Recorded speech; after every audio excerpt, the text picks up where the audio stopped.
Salam, selamat pagi Bapak Ibu Saudara-saudara yang diberkati oleh Tuhan. Mari kita dengan penuh keyakinan dan sukacita memulai hari yang baru dengan tetap semangat karena Tuhan yang menyertai dan berikan kekuatan kepada kita. Dan sebelum memulai semua aktivitas, kita masuk dalam renungan harian. Mari kita berdoa. Urapi hati dan pikiran kami ketika kami membaca firman-Mu. Berikan kami hikmat supaya firman Tuhan menjadi sumber penghidupan dan kekuatan kepada kami. Di dalam nama Tuhan Yesus Kristus kami berdoa. Amin. Bapak Ibu Saudara-saudara, umat yang dikasihi oleh Tuhan, ayat firman Tuhan yang menjadi bacaan kita dalam renungan pagi ini terdapat di dalam Yeremia 7 ayat 1 sampai yang ke-15. Dan ayat yang menjadi fokus kepada renungan kita terdapat dalam Yeremia 7 ayat yang ketiga. Demikian firman Tuhan. Beginilah firman Tuhan semesta alam, Allah Israel. Perbaikilah tingkah langkahmu dan perbuatanmu, maka aku akan diam bersama-sama kamu di tempat ini.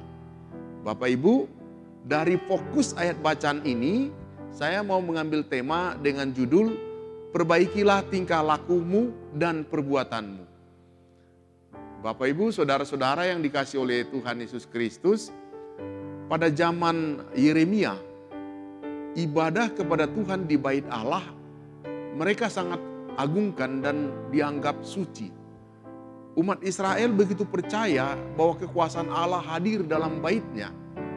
Dan Yeremia melihat bahwa umat Israel berpikir bahwa selama bait Allah ada di tengah-tengah mereka, maka mereka tidak akan pernah ditinggalkan oleh Tuhan. Umat Israel berpikir Tuhan akan selalu melindungi baitnya. Karena itu bangsa Israel tidak akan pernah kalah berperang melawan bangsa-bangsa lain. Selain itu, umat Israel juga berpikir dengan adanya bait suci, maka mereka akan selalu diampuni dosa dan diampuni kesalahannya. Mereka cukup datang ke bait Allah, memberi korban bakaran, dan Allah akan kembali menyertai mereka. Pemahaman yang demikian membuat umat Israel melakukan ibadah hanya sebatas kegiatan formalitas, tanpa diikuti perubahan perilaku dan tanpa ketulusan hati mereka yang datang menyembah kepada Allah. Oleh sebab itu, maka Allah mengutus Yeremia untuk menyampaikan kebobrokan praktek keagamaan mereka yang dangkal dan mengkritik kehidupan ibadah mereka, perasaan mereka nyaman beribadah kepada Allah. Bapak Ibu Saudara-saudara, ibadah yang benar harus mempunyai korelasi antara ibadah kepada Tuhan dengan perubahan perilaku dan dalam interaksi kepada sesama manusia.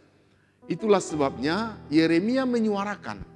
Dia mengatakan, jika kamu sungguh-sungguh memperbaiki tingkah langkahmu dan perbuatanmu, melaksanakan keadilan, tidak menindas orang asing, yatim dan janda, tidak menumpahkan darah orang yang tak bersalah di tempat ini, dan tidak mengikuti Allah lain, maka aku mau diam bersama-sama kamu di tempat ini, di tanah yang telah kuberikan kepada nenek moyangmu, dari dahulu kala sampai selama-lamanya.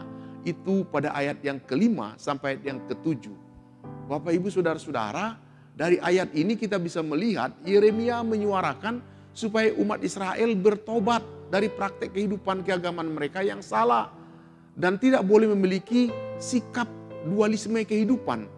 Yaitu ketika mereka beribadah di bait Allah, mereka kelihatan rohaninya luar biasa. Namun ketika mereka berada di luar kegiatan-kegiatan kerohanian, hidup mereka tidak berbeda dengan orang-orang lain yang tidak mengenal Allah, melakukan perbuatan-perbuatan dosa. Bapak Ibu, sikap mendua seperti itu membuat mereka kehilangan bersekutu, berjumpa dengan Allah. Sebab orang beragama belum tentu mereka ternyata merindukan Tuhan dalam hidupnya. Dengan demikian, maka umat Israel perlu memperbaharui hidup dengan mengarahkan pandangan mereka terhadap peduli kepada penderitaan sesama mereka. kepada sesama manusia yang ada di sekitar bait Allah. Di mana di situ juga ada orang-orang susah, ada anak yatim, ada para janda, ada orang miskin yang mereka tidak pedulikan padahal mereka rajin beribadah. Bapak Ibu Saudara-saudara, Tuhan tidak berkenan dengan sikap keagamaan yang seperti itu. Melalui Yeremia dalam renungan pagi ini mau menyerukan kepada kita, menyampaikan pesan kepada kita. Jika Tuhan mau berkenan atas seluruh ibadah kita, maka perbaikilah tingkah lakumu dan perbuatanmu.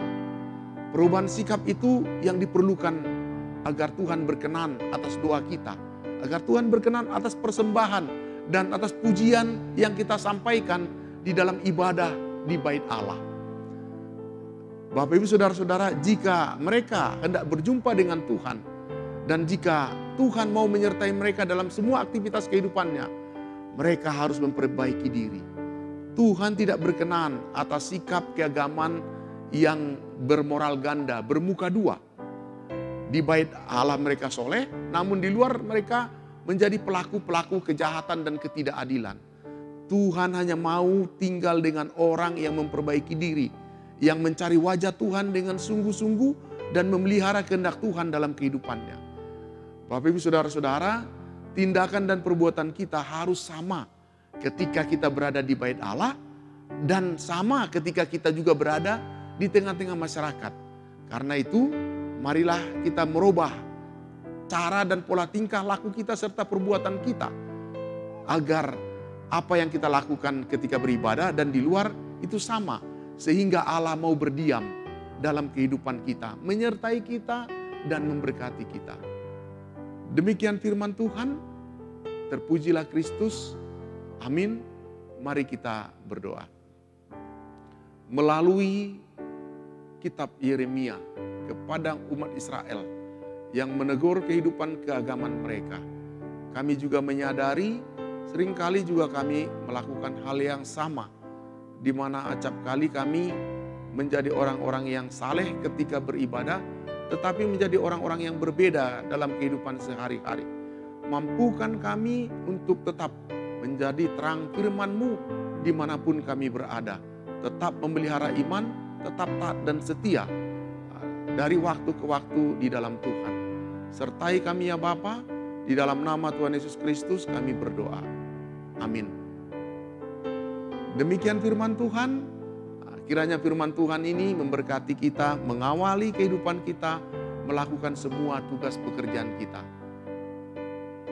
Amin. Terpujilah Kristus. Salam. Haleluya, ku mau bersorak bagimu.